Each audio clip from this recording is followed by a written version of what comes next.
सो hey guys, आज की video काफी अमेजिंग होने वाली है क्योंकि आज की वीडियो में हम उन्हीं सवालों के आंसर जानने वाले हैं जो कि आपने मुझसे किए हैं। तो चलिए बिना किसी देरी के शुरू करते हैं पहले सवाल के साथ में, जो कि है सुपरमैन वर्सेस सिल्वर सर्फर की बैटल में कौन जीतेगा, कॉमिक और लाइव एक्शन दोनों। सुपरमैन कौन है ये तो आप सभी जानते ही हो। सुपरमैन डीसी यूनिवर्स का एक काफी पावरफुल और फेमस सुपर हीरो है। सुपरमैन की फिजियोलॉजी उसे गॉड लाइक बीइंग बना देती है, जो कि अपनी पावर्स येलो सन से गेन करता है। सुपरमैन के पास सुपर स्ट्रेंथ, स्पीड, ड्यूरेबिलिटी जैसी बहुत सारी पावर्स है। सुपरमैन मूवीज में जस्टिस लीग को हरा चुका है, जनरल ज़ोर्ड, डूम्सडे और स्टेपन वुल्फ जैसे पावरफुल कैरेक्टर्स को हरा चुका है। एंड कॉमिक्स में तो सुपरमैन की फीट्स अलग ही लेवल के हैं, लाइक सिल्वर एज में अपनी छींक से सोलर सिस्टम को डिस्ट्रॉय कर देना, ब्लैक होल को अपने हाथ में होल्ड कर लेना, हेवेंस को लिफ्ट करना एंड हरक्यूलिस जैसे पावरफुल डेमी गॉड को जान से ही मार देना। बट वहीं अगर दूसरी ओर हम बात करते हैं सिल्वर सर्फर की, तो silver surfer Herald of Galactus है। फैंटास्टिक फोर की मूवीज में भी हमें सिल्वर सर्फर देखने को मिल चुका है, बट वो वाली मूवीज कुछ खास कर नहीं पाई। सिल्वर सर्फर के पास पावर कॉस्मिक है, जो कि गैलेक्टस ने उसे दी है। वो यूनिवर्स में ट्रेवल करके प्लैनेट्स को ढूंढता है ताकि गैलेक्टस उन्हें खा सके। सिल्वर सर्फर के पास super strength, speed, durability, teleportation, telepathy, telekinesis, regeneration, molecular manipulation, matter manipulation and और भी बहुत सारी पावर्स है। वो अपनी कॉस्मिक ब्लास्ट से एंटायर प्लैनेट्स को ही डिस्ट्रॉय कर सकता है। सिल्वर सर्फर का सामना कई बार थॉर एंड ओडिन जैसे पावरफुल एसगार्डियंस के साथ में भी हुआ है, जहाँ पे ऑल फादर ओडिन के सामने तो सिल्वर सर्फर की भी नहीं चलती, बट थॉर के साथ हर बार उसकी बराबरी की बैटल होती है। बट अगर सिल्वर सर्फर का सामना होता है सुपरमैन के साथ में, तो इन दोनों की बैटल बहुत ही ज्यादा इंटेंस होगी। और अगर यहाँ पे स्ट्रेंथ की बात करी जाए तो सिल्वर सर्फर अच्छा खासा स्ट्रॉन्ग है, बट यहाँ पे सुपरमैन की फीट्स काबिल तारीफ है। ड्यूरेबिलिटी इन दोनों की इनफ है कि ये इजीली ब्लैक होल्स को भी सर्वाइव कर सकते हैं। स्पीड में भी ये दोनों ऑलमोस्ट बराबर ही है। और सुपरमैन के पास क्या एक्स्ट्रा एबिलिटीज है ये तो आप सभी जानते ही हो, बट यहाँ पे सिल्वर सर्फर के पास मैटर मैनिपुलेशन और मॉलिक्यूलर मैनिपुलेशन जैसी पावर्स है, जो कि उसे सुपरमैन के अगेंस्ट में काफी हेल्प करेंगी। और यहाँ पे सिल्वर सर्फर को कम समझने की गलती तो बिल्कुल भी मत करना, क्योंकि सिल्वर सर्फर ने कई बार हल्क एंड थॉर जैसे पावरफुल कैरेक्टर्स को भी ओवर पावर किया है। तो यहाँ पे सुपरमैन का सामना करना सिल्वर सर्फर के लिए कोई बड़ी बात नहीं होगी। बट यहाँ पे सिल्वर सर्फर की एक पावर उसे सुपरमैन को हराने के लिए हेल्प कर सकती है, और वो है एनर्जी एब्जॉर्प्शन और रिफ्लेक्शन। क्योंकि सिल्वर सर्फर ने एक बार हल्क की गामा रेडिएशन को एब्जॉर्ब करके उसे वीक कर दिया था, और यहाँ पे सिल्वर सर्फर सुपरमैन के अंदर से सोलर एनर्जी को एब्जॉर्ब करके रेड सन वेव्स प्रोड्यूस कर सकता है, जो कि एक तरह से सुपरमैन की वीकनेस है। बट अगर सिल्वर सर्फर ऐसा नहीं कर पाया, क्योंकि सुपरमैन भी एक क्रिप्टोनियन है, मे भी हो सकता है कि सिल्वर सर्फर की ये पावर सुपरमैन पे असर ही ना करे। तो ऐसे में इन दोनों की बैटल बहुत ही ज्यादा लंबी चलेगी, और बैटल जितनी ज्यादा लंबी चलेगी उतने ज्यादा चांस बढ़ जाएंगे इस बैटल में कि सुपरमैन सिल्वर सर्फर को हरा दे। क्योंकि सुपरमैन ने कई बार डार्क साइड को भी ओवर पावर किया है, जो कि एक हेराल्ड ऑफ गैलेक्टस है तो बहुत ही ज्यादा पावरफुल है। सो इसीलिए कॉमिक्स में 7 out of 10 times Superman silver surfer को हरा देगा। और जहां तक बात रही मूवीज की, तो मूवीज वाले सिल्वर सर्फर और सुपरमैन का कंपैरिजन मैंने एक वीडियो में कर रखा है, उस वीडियो का लिंक आपको डिस्क्रिप्शन में मिल जाएगा। नेक्स्ट सवाल है Iron Man versus Captain America and why Iron Man lost in Civil War battle. तो देखो यार, यहाँ पे आयरन मैन वर्सेस कैप्टन में कौन जीतेगा ये तो बड़ा क्लियर सा है। यहाँ पे आयरन मैन बड़े आराम से कैप्टन अमेरिका को हरा सकता है। एग्जाम्पल से समझो, क्या कैप्टन अमेरिका कभी अल्ट्रॉन को लंबी बैटल दे सकता है? नहीं। क्या कैप्टन अमेरिका थैनोस को टक्कर दे सकता है? नहीं। क्या वो थॉर को बराबरी की टक्कर दे सकता है? बिल्कुल नहीं। क्या कैप्टन अमेरिका कभी एंग्री हल्क को हरा सकता है या उसे शांत कर सकता है? बिल्कुल भी नहीं। बट यहाँ पे आयरन मैन ये सब कुछ कर चुका है, और यहाँ पे एक सुपर ह्यूमन को मारने के लिए आयरन मैन का रिपल्सर अटैक ही काफी होगा। और जहाँ तक बात रही सिविल वॉर की, कि सिविल वॉर की फाइनल बैटल में आयरन मैन क्यों हार गया कैप्टन अमेरिका से, तो देखो यार, सिविल वॉर मूवी में टोनी स्टार्क को ये पता चला कि जो कैप्टन का दोस्त है यानी कि बकी बार्न्स, वही रिस्पॉन्सिबल था टोनी स्टार्क के मदर और फादर की डेथ के लिए। और जब टोनी को ये पता चला तो उसे काफी गुस्सा आया बकी के ऊपर, बट उससे भी ज्यादा गुस्सा टोनी को स्टीव के ऊपर था, क्योंकि स्टीव को पता होते हुए भी कि बकी ने ये सब किया है, उसने टोनी को नहीं बताया। और वहाँ पे अपना टोनी स्टार्क के आयरन मैन पूरा ब्लड लस्टेड हो गया था। वो किसी भी तरह से बकी को जान से मारना चाहता था, और उसने ट्राई भी काफी किया। बट कैप्टन अमेरिका जब बीच में आया तो वहाँ पे आयरन मैन ने कैप्टन अमेरिका को भी काफी धोया, बट वो कभी कैप्टन अमेरिका को मारता नहीं, क्योंकि कैप्टन कभी उसका दोस्त था। और शुरुआत में तो आयरन मैन कैप्टन और बकी दोनों पर भारी पड़ा, बट जब Iron Man hand to hand battle करना शुरू कर देता है तो वहाँ पे कैप्टन अमेरिका की काबिल तारीफ फाइटिंग स्किल्स के आगे टोनी का आर्मर भी बेअसर हो गया। इवन टोनी की एआई ने तो ये तक कह दिया कि आप कैप्टन को कभी हैंड टू हैंड बैटल में हरा नहीं सकते। और अगर वहाँ पे कैप्टन अमेरिका चालाकी से आयरन मैन की सूट को बंद नहीं करता तो शायद शायद वहाँ पे आयरन मैन उन दोनों पे भारी पड़ता। आयरन मैन का आर्मर भी वहाँ पे पुराना वाला था, मार्क 46, और यार स्टोरी की डिमांड भी यही थी कि आयरन मैन वहाँ पे हार जाए। और अब बात करते हैं नेक्स्ट सवाल की, जो कि है Thor in warrior madness versus evil Superman. तो देखो यारो, यहाँ पे थॉर एंड सुपरमैन ये दोनों ही अपने यूनिवर्स के काफी फेमस और पावरफुल सुपर हीरोज हैं। ये दोनों ही प्लेनेट अर्थ से काफी प्यार करते हैं और इसलिए अर्थ में रहकर ये दोनों ही अपनी पावर्स को बहुत ही ज्यादा होल्ड बैक करते हैं। बट यहाँ पे जब अपना God of thunder Thor warrior madness में होता है तो वो होल्ड बैक करना बिल्कुल बंद कर देता है। और सेम बात यहाँ एक इवल सुपरमैन के लिए भी कही जा सकती है। और ऐसे में ये दोनों कैरेक्टर्स कितने पावरफुल हो सकते हैं, इसका आइडिया आप यहीं से लगा लो कि नॉर्मली जब सुपरमैन होल्ड बैक करता है तो फिर भी उससे टक्कर देने वाले बहुत कम है। एक बार जब सुपरमैन डूम्सडे और ब्रेनियक से लड़ रहा था तो इनकी बैटल से पूरा फैंटम जोन डिस्ट्रॉय हो गया। सुपरमैन अपने हीट विजन से डार्क साइड की एम्पलीफाइड ओमेगा बीम्स को भी काउंटर कर चुका है, सोर्स वॉल को ब्रेक कर चुका है, प्लैनेट्स को मूव कर चुका है, हेवंस के इनफाइनाइट वेट को लिफ्ट कर चुका है एंड और भी बहुत कुछ। और यहाँ तक कि सुपरमैन की लेफ्ट आर्म का एक मुक्का काफी है वर्ल्ड फॉर्जर को नॉकआउट करने के लिए। बट वहीं दूसरी ओर अगर हम थॉर की बात करें तो थॉर भी अपनी बेस फॉर्म में काफी पावरफुल होता है। लाइक थॉर की स्ट्राइकिंग पावर इतनी ज्यादा होती है कि वो अपने म्योनिर के अटैक से प्लैनेट्स को तो बड़े ही आराम से डिस्ट्रॉय कर देता है।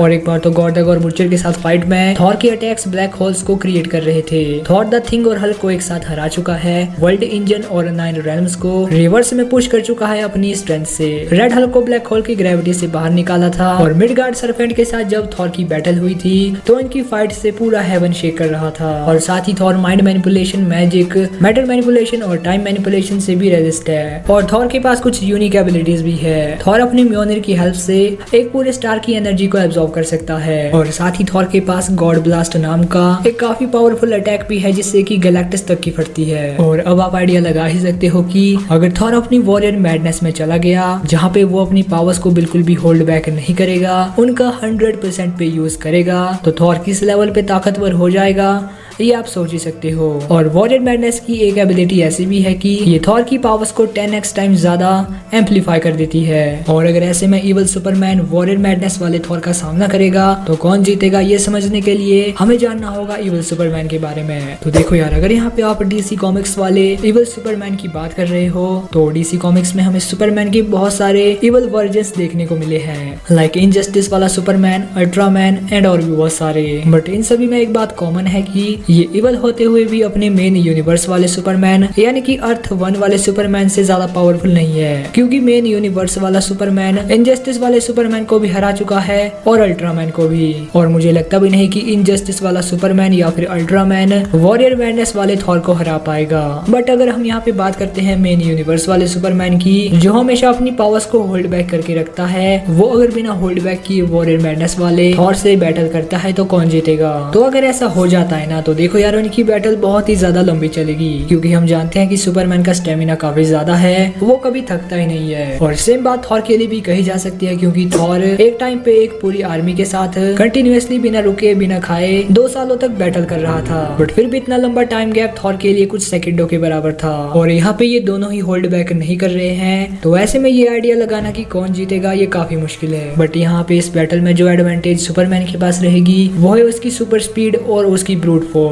और साथ ही अगर इस बैटल में सुपरमैन को थोड़ा वीक फील हुआ तो वो एक सन डिप मार के अपने आप को और भी पावरफुल कर लेगा। बट जो एडवांटेजेस यहाँ पे थॉर के पास होगी वो है थॉर के पावरफुल अटैक्स। थॉर को हम जानते हैं कि उसके पास काफी पावरफुल अटैक्स है, लाइक गॉड ब्लास्ट, और अपने गॉड ब्लास्ट का यूज करके थॉर सुपरमैन को बहुत ही ज्यादा वीक कर सकता है। और साथ ही थॉर के पास टेलीपोर्टेशन की भी एडवांटेज है, और अपने टेलीपोर्टेशन का यूज करके थॉर सुपरमैन को रेड सन के अंदर भी टेलीपोर्ट कर सकता है। और रेड सन अगर आप नहीं जानते तो ये सुपरमैन की वीकनेस है। एंड साथ ही थॉर अपनी गॉड ब्लास्ट अटैक का यूज भी करेगा, जिससे कि सुपरमैन और भी ज्यादा वीक हो जाएगा। बट यहाँ पे एक बात नोट करने वाली ये भी है कि जो गॉड ब्लास्ट है वो थॉर की लाइफ फोर्स एनर्जी पे काम करता है, यानी कि जब थॉर अपनी इस वाले अटैक का यूज करेगा तो थॉर भी थोड़ा बहुत वीक पड़ जाएगा। एंड जब तक थॉर अपनी वॉरियर मैडनेस में रहेगा वो सुपरमैन को बहुत ही अच्छी बैटल दे पाएगा। एंड अगर आप मुझसे पूछते हो कि इन दोनों की बैटल में कौन जीतेगा, तो देखो यार, यहाँ पे थॉर अपनी वॉरियर मैडनेस में ऑलमोस्ट अनस्टॉपेबल बन जाता है। बट फिर भी मुझे यहाँ पे लगता है कि अगर सुपरमैन होल्ड बैक ना करे तो वो थॉर को उसकी वॉरियर मैडनेस में भी कंट्रोल कर सकता है, बट सिर्फ बेस वर्जन ऑफ थॉर की वॉरियर मैडनेस को।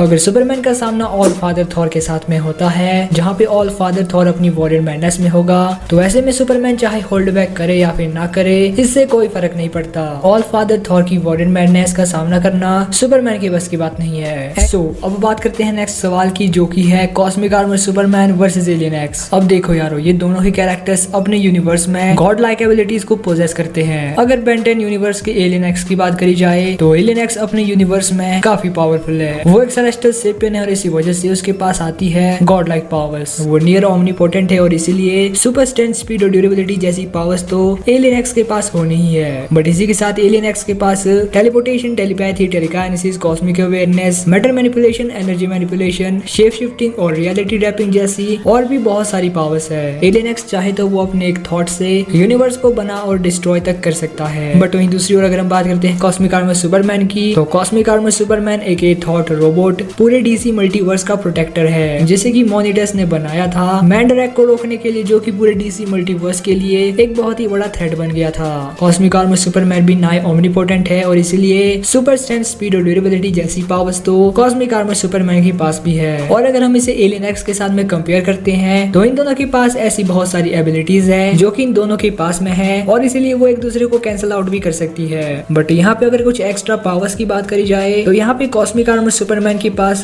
प्लॉट मैनिपुलेशन और सिचुएशन अडेप्शन जैसी एबिलिटीज भी आती है, क्योंकि कॉस्मिक आर्मर सुपरमैन को एक प्लॉट डिवाइस की तरह यूज किया गया है जो कि स्टोरीज को अपने मुताबिक चेंज कर सकता है। बट दूसरी ओर एलियन एक्स भी काफी पावरफुल है और इसीलिए इन दोनों की बैटल में मल्टीवर्स तो पूरा शेक करने लगेगा। बट यहाँ पे मैंने कई लोगों को देखा है जो कि एलियन एक्स को ट्रू ओमनीपोटेंट बताते हैं और उसे वन अबव ऑल और द प्रेजेंस के साथ में कंपेयर करते हैं। तो भाई ये बिल्कुल ही गलत है, क्योंकि एलियन एक्स कहीं से भी ट्रू ओमनीपोटेंट नहीं है, क्योंकि एलियन एक्स एक सेलेस्टियल सेपियन है। वो जन्म लेते हैं, उनके अंदर पावर्स आती है, उनकी पावर्स को एब्जॉर्ब किया जा सकता है। एक सेलेस्टियल सेपियन दूसरे सेलेस्टियल सेपियन को हरा सकता है, उसे मार सकता है, और जिस कैरेक्टर्स की इतनी सारी वीकनेस हो वो कहाँ से ट्रू ओमनीपोटेंट होगा। बट हाँ, कॉस्मिक आर्मर सुपरमैन के साथ ये बहुत ही ज्यादा बराबरी वाली बैटल करेगा और शायद कॉस्मिक आर्मर सुपरमैन ने भी अभी तक एलियन एक्स जैसे किसी पावरफुल एनिमी का सामना नहीं किया होगा।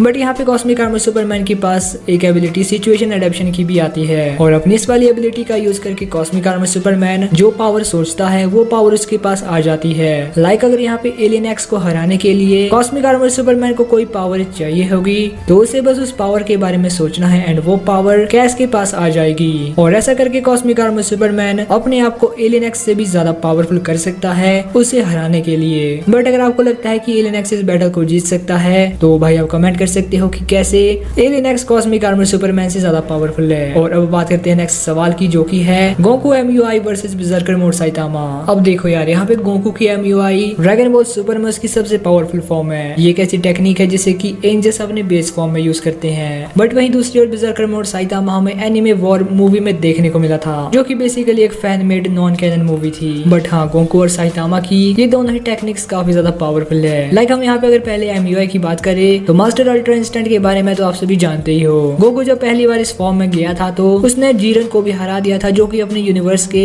गॉड ऑफ डिस्ट्रक्शन से भी बहुत ही ज्यादा पावरफुल है। यहाँ पे गोकू की स्ट्रेंथ और ड्यूरेबिलिटी बहुत ज्यादा इंक्रीज हो जाती है और उसकी स्पीड तो लाइट स्पीड को भी क्रॉस कर जाती है। गोकू अपनी अल्ट्रा इंस्टेंट में रहते हुए अपनी किसी दूसरी ट्रांसफॉर्मेशन को भी यूज कर सकता है, जो कि उसकी पावर्स को और भी ज्यादा एम्पलीफाई कर देती है, और इसलिए मास्टर अल्ट्रा इंस्टेंट को हम इजीली यूनिवर्सल लेवल का तो मान ही सकते हैं। बट वहीं दूसरी ओर अगर हम बात करें berserker मोड साइतामा की, तो एनिमे वॉर में जो साइतामा हमें देखने को मिला था वो बिना अपने berserker मोड में जाए भी काफी पावरफुल है, क्योंकि गॉड ऑफ डिस्ट्रक्शन बीरस जब गॉड बू नाम के काफी पावरफुल विलन का सामना कर रहा था तो वहाँ पे गॉड बू ने बीरस की काफी खराब हालत कर दी थी। बट वहाँ पे साइतामा ने बिना अपने berserker मोड में जाए ही अपने सिर्फ 2 ही पंचेस में गॉड बू को जान से ही मार दिया था। साइतामा ब्लैक गोकू के साथ भी फाइट कर चुका है एनिमे वॉर में, और जब ब्लैक गोकू अपनी ओमनी फॉर्म में गया तो वहाँ पे साइतामा ने अपने berserker मोड का यूज करके ब्लैक गोकू की हालत काफी बुरी कर दी थी। berserker मोड में जाने के बाद साइतामा की स्ट्रेंथ और ड्यूरेबिलिटी ऑलमोस्ट लिमिटलेस हो जाती है और उसकी स्पीड भी स्पीड ऑफ लाइट के बराबर हो जाती है। वो अपने berserker मोड में ड्रैगन गॉड जाल्मा को भी टक्कर दे पाया था, जो कि काफी पावरफुल इवल गॉड था। बट अगर berserker मोड साइतामा का सामना एमयूआई गोकू के साथ में होता है तो इन दोनों की बैटल बहुत ही ज्यादा इंटेंस होगी, और यहाँ पे मास्टर अल्ट्रा इंस्टेंट अपनी मिस्टिकल टेक्निक्स का यूज करके berserker मोड साइतामा को काफी दिक्कत में डाल देगा। बट फिर भी यहाँ पे मुझे लगता है कि berserker मोड साइतामा के पास ही अपर हैंड होगा, क्योंकि पहली बात तो वो एक नॉन कैनन कैरेक्टर है और इसलिए उसकी पावर एबिलिटीज की कोई भी स्केलिंग नहीं है। और दूसरा की जो berserker मोड साइतामा है वो ओमनी गॉड गोंकू के ड्रैगन फिस्ट अटैक को भी सर्वाइव कर गया था, जिससे कि सर्वाइव करना मास्टर अल्ट्रा इंस्टेंट के बस की बात भी नहीं है। और इसलिए मुझे लगता है कि यहाँ पे berserker mode Saitama master ultra instant को हरा सकता है। बट फिर भी आपको इसके बारे में क्या लगता है आप कमेंट करके जरूर ही बताना। एंड यार बस यही थे आज के थोड़े बहुत सवाल। अगर आपको वीडियो पसंद आई हो तो यार लाइक करना, अगर आप नए आगे हो चैनल पर तो यार सब्सक्राइब जरूरी करना। हमें जानता हूँ काफी लंबे टाइम बाद वीडियो डाल रहा हूँ, बट यार इसके पीछे भी रीजन है, क्योंकि यार मेरे एग्जाम काफी नजदीक आ गए हैं तो यार पढ़ाई भी करनी पड़ेगी। और इसीलिए मैं मिलता हूँ आपसे किसी और दिन किसी और वीडियो के साथ। तब तक के लिए बाय बाय।